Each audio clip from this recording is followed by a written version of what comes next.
Hello viewers, welcome to best angel travel. So guys, आज की इस लेटेस्ट वीडियो में मैं बात करने वाला हूं दुबई की 5 साल के मल्टीपल एंट्री वीज़े के बारे में।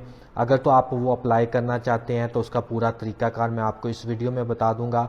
और जैसा कि आप जानते हैं कि मैं जब भी वीज़ा अप्लाई करता हूं, सबसे पहले मैं उसका खुद एक्सपीरियंस करता हूं और एक्सपीरियंस करने के बाद मैं फिर आप लोगों को गाइड करता हूं कि आपने किस तरह वीज़ा अप्लाई करना है। जो आज की वीडियो है ये इसी टॉपिक पर है कि आप 5 साल का दुबई का जो मल्टीपल एंट्री वीज़ा है वो किस तरह अप्लाई कर सकते हैं और कितनी इसकी फ़ीस होगी और कौन कौन से डॉक्यूमेंट्स रिक्वायर्ड हैं, और अगर आपका वीज़ा रिफ्यूज़ होता है तो कितनी फ़ीस आपको रिफ़ंड मिलेगी, उसकी पूरी तफसील आपको इस वीडियो में मैं शेयर करूंगा। और जैसा कि आप जानते हैं कि मैं स्क्रीन के ज़रिए से आप लोगों को गाइड करता हूं, सो आज की इस वीडियो से भी मैं आपको स्क्रीन के ज़रिए से ही गाइड करूंगा कि आपने किस तरह फॉलो करना है। पूरी इंस्ट्रक्शन आपको दूंगा और आपका जो अप्रूवल है आपको मिलेगा अगर आप इस वीडियो को देख के वीज़ा अप्लाई करते हैं। सो चलें स्क्रीन पर चलते हैं, और स्क्रीन पर जाने से पहले आप लोगों से रिक्वेस्ट है कि मेरे चैनल को सब्सक्राइब कर लें और बेल आइकॉन को प्रेस करना मत भूलें ताकि मेरी लेटेस्ट आने वाली वीडियो आपको मिलती रहे, और लाइक और शेयर करना मत भूलें ताकि ये जो अपडेट है वो सब तक पहुंच सके। सो चलें स्क्रीन पर चलते हैं और स्टार्ट करते हैं दुबई का 5 साल का वीज़े की एप्लीकेशन। सो मैंने ऑलरेडी इसका जो पूरा फॉर्मेट है मैंने वो अपने पास लिखा हुआ है, उसका प्रिंट आउट निकाला हुआ है। आप स्क्रीन के ज़रिए से देखते जाइएगा कि मैं किस तरह इसको अप्लाई करता हूँ। सबसे पहले आपने गूगल में जाना है। गूगल में आप सर्च कर सकते हैं स्मार्ट सर्विस ICP.gov.ae, ये आप सर्च कर सकते हैं, या आप गूगल में भी सर्च करेंगे कि Dubai 5 year multiple entry visa. So उसका भी आपको वहाँ से भी लिंक मिल जाएगा। वैसे मैं इसका लिंक डिस्क्रिप्शन में डाल दूंगा ताकि वहाँ से आप इसको डायरेक्ट लिंक पर क्लिक करके डायरेक्ट इसकी वेबसाइट में चले जाएं। जब आपके पास लिंक ओपन हो जाएगा तो यहाँ आप देख सकते हैं लिखा हुआ है बहुत सारे वीज़े हैं, मगर आपने जो वीज़ा अप्लाई करना है वो लिखा हुआ है visa multiple entry long term tourism 5 year for all national issue new visa. यहाँ पर आपने देख लेना है और यहाँ स्टार्ट सर्विस पर आपने क्लिक करना है। जब आप स्टार्ट सर्विस पर क्लिक करेंगे तो आप आ जाएंगे जी visa multiple entry long term visa 5 year. यहाँ सर्विस डिस्क्रिप्शन लिखा हुआ है और एक राउंड बना हुआ है, उसमें ज़ीरो है। जैसे जैसे आप एप्लीकेशन को फिल करते जाएंगे आपका ये जो ज़ीरो है परसेंटेज बढ़ती जाएगी। सो सबसे पहले फर्स्ट स्टेप है, सेकंड है और थर्ड है, मींस रिक्वेस्ट इन्फॉर्मेशन है, अटैच इन्फॉर्मेशन है, उसके बाद रिव्यू एप्लीकेशन है, उसके पास बाद एप्लीकेशन फीस है। ये 4 स्टेप हैं आपने पूरे करने हैं। विद इन 5 से 10 मिनट आप इसको फिल कर सकते हैं। सबसे पहले आपने यहाँ जो एप्लीकेंट इन्फॉर्मेशन है वो आपने देनी है। एप्लीकेंट इन्फॉर्मेशन जी, फर्स्ट नेम, फुल नेम आपने देना है जो आपके पासपोर्ट पर है। जिस तरह पाकिस्तानी पासपोर्ट पर गिविंग नेम और सन नेम होता है, ये दोनों आपने एक साथ लिखने हैं। और उसके बाद अरबी जो है वो ऑटो जनरेट हो जाएगा नाम आपका, ठीक है। उसके बाद आपने जो नंबर है यूएई का नंबर वो देना चाहते हैं वो दे सकते हैं, या अगर आप पाकिस्तान का नंबर देना चाहते हैं वो दे सकते हैं। ये आपने करेक्ट इन्फॉर्मेशन देनी है। उसके बाद आपने ईमेल देनी है जो आपकी अपनी ईमेल है, क्योंकि वीज़ा आपको इसी ईमेल के ज़रिए से बताया जाएगा कि आपका वीज़ा इशू हो गया है। उसके बाद आपने लैंग्वेज सेलेक्ट कर लेनी है। लैंग्वेज आपने इंग्लिश होगी या अरबी होगा, दोनों में से कोई भी सिलेक्ट कर सकते हैं। उसके बाद आपने नीचे थोड़ा ड्रॉप डाउन करना है। यहाँ यूएई अनफाइल्ड नंबर लिखा हुआ है। अगर तो आपका ऑलरेडी वीज़ा इशू हुआ है दुबई में तो आप वो नंबर यहाँ दे सकते हैं, अगर नहीं हुआ तो आपने रहने देना है। उसके बाद यहाँ आपने डिपार्टमेंट सेलेक्ट करना है। यहाँ बहुत सारे सिटीज़ हैं, जैसे अबू धाबी है, दुबई है, तो मैं अप्लाई कर रहा हूँ दुबई की इमिग्रेशन, सो मैं सिलेक्ट कर लेता हूँ अबू धाबी। सो मैं अबू धाबी सिलेक्ट कर ले। सो अबू धाबी सिलेक्ट करने के बाद हम नीचे देख सकते हैं लिखा हुआ है जी पर्सनल इंफॉर्मेशन फॉर सर्विस। यहाँ पर आपने देना है जी अपने पासपोर्ट की डिटेल, फुल कंप्लीट डिटेल जो लिखी हुई है यहाँ पर वो पूरी देनी है। सबसे पहले आपने नेम लिखना है, जो आपका नेम है फर्स्ट नेम आपने देना है जी।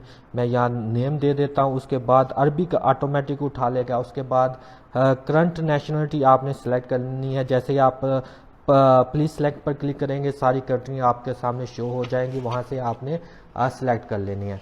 उसके बाद आप आगे हैं जी प्रीवियस नेशनलिटी, अगर आपकी कोई और नेशनलिटी है तो आपने वो सिलेक्ट कर लेनी है। उसके बाद ऑक्यूपेशन आ गया, ये आपने देना है जी ऑक्यूपेशन। यहाँ पर जो आपका प्रोफेशनल है वो सिलेक्ट कर लेना है, जो यहाँ लिखे हुए हैं वही आपने सेलेक्ट करने हैं। उसके बाद डेट ऑफ बर्थ आपकी जो पासपोर्ट पर लिखी हुई है वो।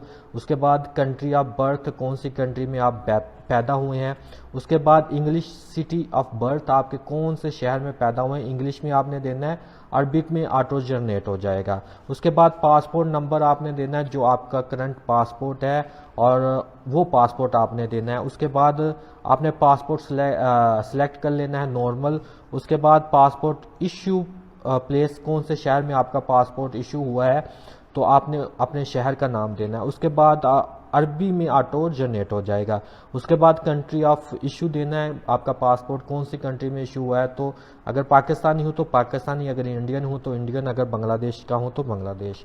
इसके बाद डेट ऑफ इशू आपने देनी है। उसके बाद एक्सपायर डेट देनी है, और ये बात आपने माइंड में रखनी है कि जो आपका पासपोर्ट है उसकी जो एक्सपायर डेट है वो 6 महीने से ज़्यादा होनी चाहिए आपका डिपार्चर होने, अराइवल होने से पहले की, ठीक है।